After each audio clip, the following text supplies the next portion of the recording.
मित्रों, आज का वीडियो बहुत ही महत्वपूर्ण है, लेकिन महत्वपूर्ण है एक खबर कि ये जो आपका कोर्स है इस पर 50% की छूट चल रही है, जो कि कुछ ही समय में समाप्त होने वाली है। इसका हमने डिस्क्रिप्शन और पिन कमेंट में लिंक दे दिया है। यदि आप इसको पढ़ते हैं तो अमेजन पर रिव्यूज अवश्य दें।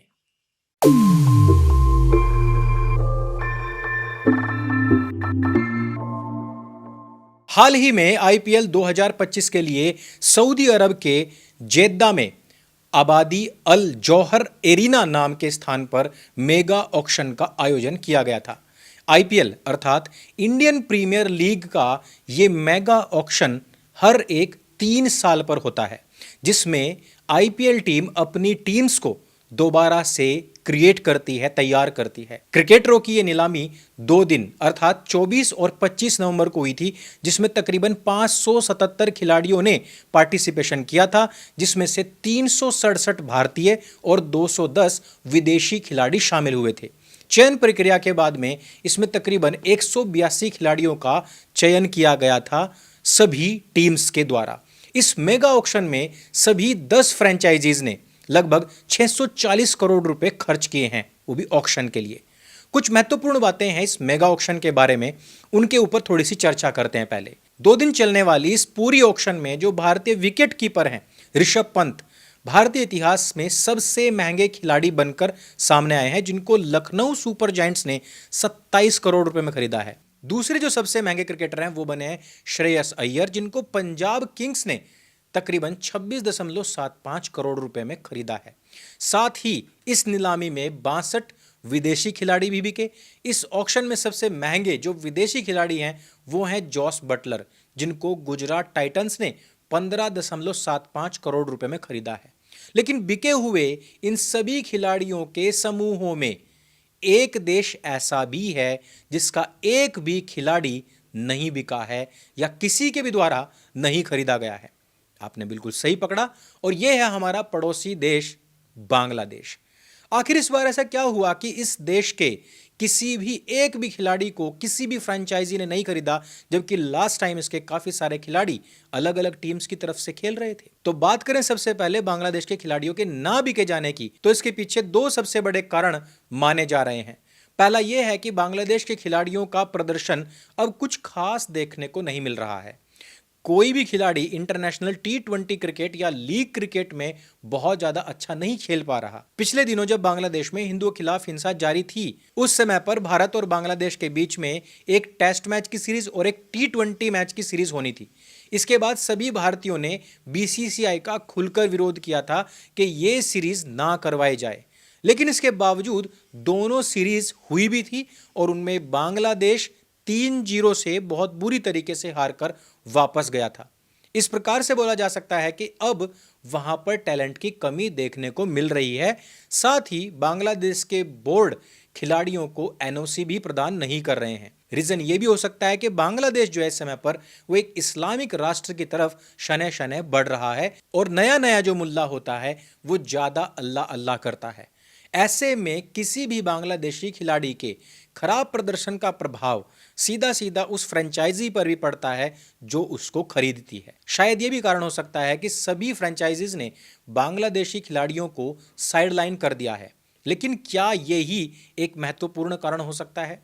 क्योंकि पूरी की पूरी सीरीज में बहुत सारे घटिया खिलाड़ी भी खेलते हैं, लेकिन बांग्लादेश के कुछ खिलाड़ी ऐसे हैं जिन्होंने अपने आप को टाइम के बियॉन्ड जाकर सुधारा है।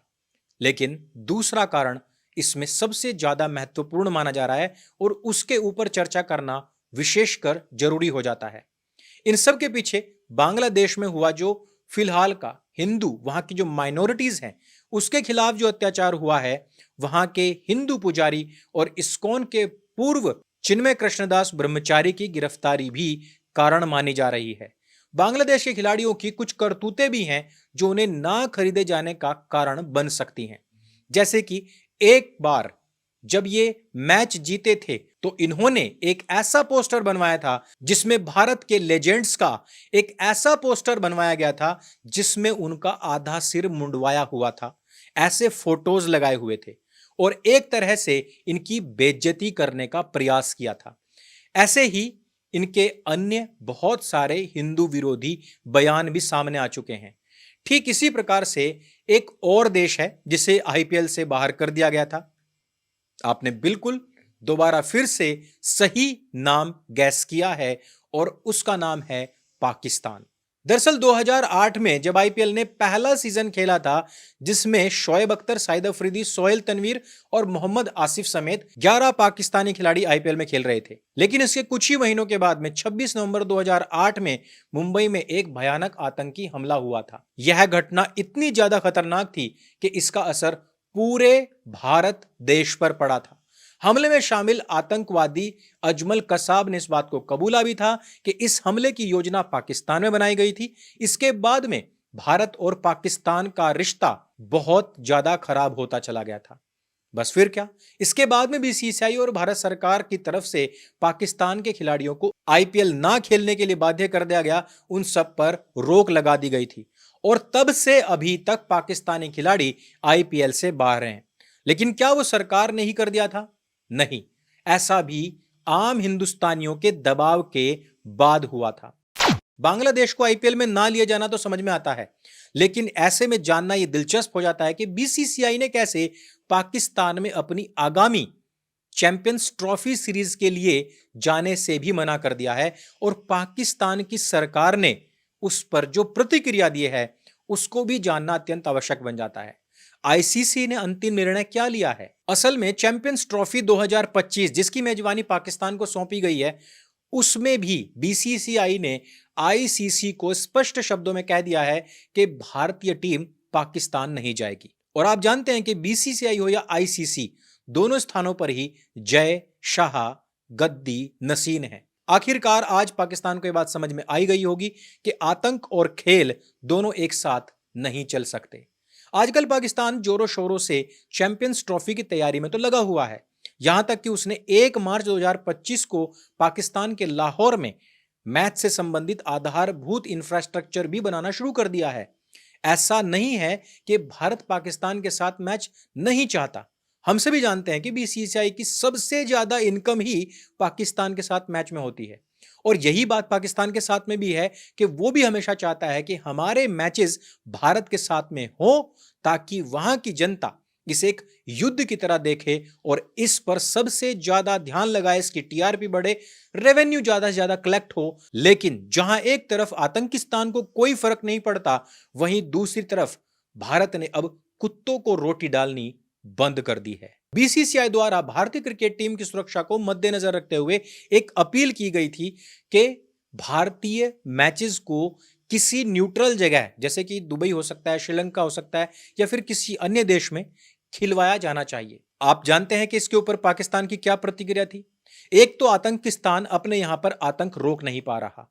रोजाना शिया सुन्नियों के झगड़ों में हजारों लोग मारे जा रहे हैं, लेकिन दूसरी तरफ उसकी हेकड़ी समाप्त होने का नाम ही नहीं ले रही। जब बीसीसीआई ने पत्र लिखकर इस फैसले के बारे में आईसीसी को अवगत करा दिया था कि वे अपनी भारतीय टीम को पाकिस्तान नहीं भेजेंगे, तब पीसीबी ने 12 नवंबर को आईसीसी को एक लेटर लिखा और उसके माध्यम से बताया कि वो हाइब्रिड मॉडल को नहीं अपनाएंगे, अर्थात वो कोई भी मैच अपने देश पाकिस्तान से बाहर नहीं जाने देंगे। इतना ही नहीं, उन्होंने ये भी कहा कि वे आगे से आईसीसी का कोई भी मैच भारत के साथ नहीं खेलेंगे, अर्थात औकात है जीरे भर की और धमकियां पहाड़ जितनी बड़ी। इसके साथ ही पीसीबी ने यह भी कह दिया था कि पहले हुई किसी भी मीटिंग में बीसीसीआई ने ऐसा कोई विरोधात्मक प्रस्ताव नहीं दिया था, तो फिर अब इस तरीके की बातें क्यों हो रही हैं? उनका सीधा कहना था कि या तो भारत पाकिस्तान आए या फिर पूरी चैंपियंस ट्रॉफी ही भारत के बगैर खेली जाए। लेकिन आप सभी को पता है कि आईसीसी ऐसा नहीं कर सकती और यह तो असंभव सी बात है। पीसीबी ने तो साफ साफ कह दिया है कि हम किसी भी हाल में नहीं झुकने वाले हैं। फिर वही बात कि औकात है कुत्ते जितनी और हेकड़ी हाथी भर की। जबकि दूसरी तरफ पीसीबी के पास तो सिर्फ 2 ही रास्ते हैं, या तो वो हाइब्रिड मैच कराए या फिर चैंपियंस ट्रॉफी की मेजबानी ही छोड़ दे और ये पूरी की पूरी चैंपियंस ट्रॉफी भारत में आए, जो कि वो कभी करेगा ही नहीं, क्योंकि उसको भी पता है कि आईसीसी से मिलने वाला $70 मिलियन अगर वहां से निकल गया तो पूरी तरीके से कंगाल हो जाएगा। लेकिन आखिर इस मामले में आईसीसी ने क्या फैसला लिया है? आईसीसी की बोर्ड मीटिंग हुई जिसमें पाकिस्तान को हाइब्रिड मॉडल पर टूर्नामेंट कराने को कहा गया था, जिसका साफ मतलब था कि बाकी टीम पाकिस्तान में खेलेगी, भारत का मैच किसी और देश में होगा। उसका पहले तो पाकिस्तान ने विरोध किया, लेकिन अब थोड़ी बहुत ही शर्तों में वो मान गया है, क्योंकि आटे की बोरियों का सवाल है। पीसीबी की शर्त यह है कि अगर भविष्य में भारत किसी भी आईसीसी इवेंट की मेजबानी करेगा तो पाकिस्तान भी भारत नहीं जाएगा, वो भी कहीं बाहर ही खेलने जाएगा। हम भी यही चाहते हैं कि वो भारत में ना आए और हिंदुस्तान की स्लीपर सेल गद्दार कौम उसकी टी शर्ट्स पहनकर हमारे हिंदुस्तान के स्टेडियम्स में उसकी जय जयकार ना करे। पाकिस्तान ने सही आवाज और सही डिमांड उठाई है। लेकिन हमें यह भी जान लेना चाहिए कि जिस पाकिस्तान के साथ होने वाले मैचेस में भारत सर्वाधिक धन कमाता रहा है, इस टीम से भारत ने कब से कोई भी द्विपक्षीय क्रिकेट सीरीज खेलना बंद कर दिया है। उसके पीछे के प्रमुख कारण क्या हैं? क्योंकि भारत में तो कोई भी टोपी वाला मुंह उठाकर कह देता है कि खेल की कोई जात या कोई मजहब या कोई धर्म या फिर देश या बॉर्डर नहीं होता। खेल को खेल भावना से देखना चाहिए। और जब कभी पाकिस्तान गलती से जीत भी जाता है तो यहाँ के हॉस्टल्स, यहाँ के कॉलेजेस, यहाँ की सड़कों पर पटाखे भी फूटते हैं। ये सीन बहुत अच्छी तरीके से साबरमती रिपोर्ट में भी दिखाया गया है। ये जो आप चैंपियंस ट्रॉफी में देख रहे हैं, ये कोई शुरुआत नई नहीं है। भारत ने बहुत पहले से ही जान से खेलने वालों के साथ में क्रिकेट खेलना बंद कर दिया है। भारत और पाकिस्तान के बीच में लगभग 1 दशक से कोई भी द्विपक्षीय मैच नहीं हो रहा है, जबकि दोनों क्रिकेट टीम के बीच मैच देखने के लिए अधिकतर दर्शक आतुर रहते हैं, यह आपको भी पता है। पर सवाल यह है कि आखिर भारत क्यों पाकिस्तान के साथ कोई मैच नहीं खेलता? थोड़ी सी चर्चा इसके ऊपर भी कर लेनी आवश्यक है, क्योंकि चैंपियंस ट्रॉफी जस्ट आने ही वाली है। भारतीय क्रिकेट टीम ने आखिरी बार 2007-8 में पाकिस्तान का दौरा किया था। इसके बाद में जब 8 में मुंबई के अंदर हमले हुए थे, बाद में सरकार ने पाकिस्तान से क्रिकेट खेलने के लिए साफ साफ मना कर दिया था। तब से दोनों टीमें आईसीसी और एसीसी के टूर्नामेंट में नहीं खेल रही हैं।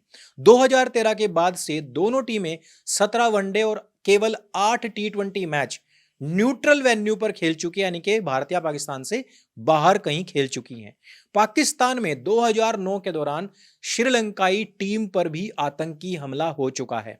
इसके बाद में दोबारा संभावनाएं बनी भी कि भारत और पाकिस्तान के बीच में मैच हो, लेकिन पाकिस्तान ने किसी ना किसी तरीके से अपना आतंकी रूप बार बार बॉर्डर या क्रॉस बॉर्डर करके यहां पर दिखाया।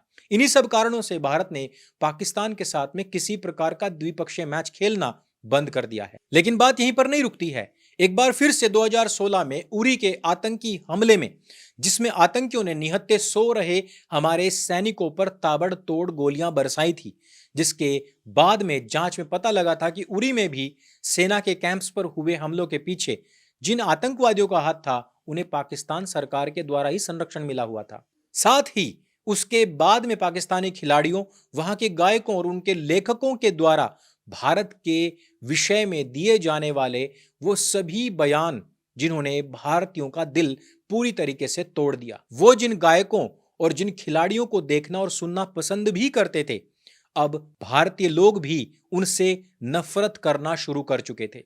ऐसे समय में जब भारतीय लोग यह बिल्कुल भी नहीं चाहते थे कि उनके मनपसंद खिलाड़ी पाकिस्तान जाकर अपनी जान को जोखिम में डालें, तो फिर उन सेंटीमेंट्स का ध्यान तो बीसीसीआई को रखना ही पड़ता, अन्यथा उसका भी पूर्ण बहिष्कार किया जा सकता था। इसके बाद से तो भारतीय क्रिकेट मैच ही नहीं, बल्कि भारत से पाकिस्तान का हर तरीके का संबंध हमेशा के लिए समाप्त हो गया। पर सोचने की बात यह है कि पहले पाकिस्तान और अब बांग्लादेश, इस तरह से भारत द्वारा दुश्मन देशों के साथ क्रिकेट के संबंध खत्म करने से और उनके खिलाड़ियों को ना खरीदने से उन देशों पर, उनकी आर्थिक स्थिति पर क्या प्रभाव पड़ेगा, इस पर भी थोड़ा सा गौर करना अत्यंत आवश्यक है। क्योंकि भारत के अंदर रह रहा एक टिड्डी दल इन दोनों देशों को बहुत सपोर्ट कर रहा है। भारत द्वारा दुश्मन देशों से इस प्रकार अपने क्रिकेट के संबंध खत्म करने से और उनके खिलाड़ियों को ना खरीदने से उन देशों का कितना नुकसान होगा। सबसे पहले तो आपको यह पता होना चाहिए कि आईसीसी का 80 से 90% लगभग रेवेन्यू भारत की वजह से होता है, क्योंकि भारतीय क्रिकेट टीम को पूरे विश्व भर के लोग पसंद करते हैं, उनको देखना चाहते हैं। यदि आप T20, वनडे और टेस्ट मैचेस में भारत की रैंकिंग देखेंगे तो वो सर्वोच्च स्थान पर, शिखर पर रहती है। इस कारण से उनके फैंस पूरे वर्ल्ड में हैं और उनका मैच देखने के लिए लोग हजारों की टिकटें खरीदते हैं। और बांग्लादेश को मिलने वाली वार्षिक रेवेन्यू यानी कि $26 मिलियन जो है वो आईसीसी के टोटल रेवेन्यू का सिर्फ 4% है। वहीं दूसरी तरफ पाकिस्तान को मिलता है तकरीबन $35 मिलियन। ये आईसीसी के रेवेन्यू का तकरीबन 5.5% है। और बात करें अगर इंडिया की तो भैया $231 मिलियन मिलते हैं, जो कि आईसीसी के टोटल रेवेन्यू का 36% से भी ज्यादा है। अब इन सभी रेवेन्यू डाटा को देखने के बाद हम इतना तो आसानी से समझ गए होंगे कि आईसीसी के लिए भारत कितना महत्वपूर्ण है, या कह लीजिए कि सबसे ज्यादा जरूरी है। तो एक तरीके से देखा जाए तो बांग्लादेश और पाकिस्तान को मिलने वाला जो टोटल रेवेन्यू है उसमें से भी मैक्सिमम भारत के साथ खेलने से मिलता है। ऐसे में अगर भारत ही पाकिस्तान या बांग्लादेश के साथ में मैच नहीं खेलेगा तो इससे भारत या आईसीसी को तो कोई घंटा फर्क नहीं पड़ने वाला, क्योंकि भारत के साथ में साउथ अफ्रीका और ऑस्ट्रेलिया के मैचेस भी उसी दीवानगी के साथ में देखे जाते हैं। लेकिन पाकिस्तान और बांग्लादेश का हाल बद से बदतर हो जाएगा और उनको भारी आर्थिक हानि का बोझ उठाना पड़ सकता है। दूसरी तरफ इन सब का नकारात्मक प्रभाव उनके उन युवा खिलाड़ियों पर पड़ेगा जो क्रिकेट में अपना भविष्य देख रहे हैं। मुझे लगता है कि दुश्मन को उसके हर मोर्चे पर हराने के लिए अपना हर एक नैरेटिव हम लोगों को सेट करना सीखना चाहिए। वो बीसीसीआई जो अभी तक अपनी मनमानी किया करता था, उसे भी हिंदुस्तानियों की एकता के बाद बायकॉट होने का डर सताने लग गया है। और पिछली बांग्लादेश वाली सीरीज में उन्होंने इस बात को देख भी लिया है। वही प्रभाव आज आपके सामने है। हम सभी जानते हैं कि बीसीसीआई में हमेशा दोनों तरफ के लोग रहते हैं, सरकारें आती हैं जाती हैं। बीसीसीआई कोशिश करता है हमेशा न्यूट्रल बने रहने की, लेकिन ये पहली बार हुआ है कि पहले ही झटके के साथ में बांग्लादेश का पूर्ण रूपेण बहिष्कार कर दिया गया है। इसके पीछे है आपकी एकता, यह आपकी एकता और एक साथ आवाज उठाने की जीत है। इस एकता को इसी प्रकार से बनाए रखिए और हर बड़ी से बड़ी ताकत भी आपके मनोभावों का सम्मान करने के लिए आपके सामने झुक जाएगी। इस वीडियो में सिर्फ इतना ही। अगर ये वीडियो आपको अच्छी लगती है, जानकारी से भरपूर लगती है, तो उसको सबके साथ में शेयर अवश्य करें। और हमारी पुस्तक ये 2.5 मोर्चे का चक्रव्यूह, जो कि एक कोर्स है जिसमें कि सभी टिड्डी दल से लड़ने के लिए आपको आगाह किया जाता है, इसको भी अवश्य लें। इस पर तकरीबन 50% छूट चल रही है। मेरे संग बोले सत्य सनातन वैदिक धर्म की जय। जय हिंद, वंदे मातरम।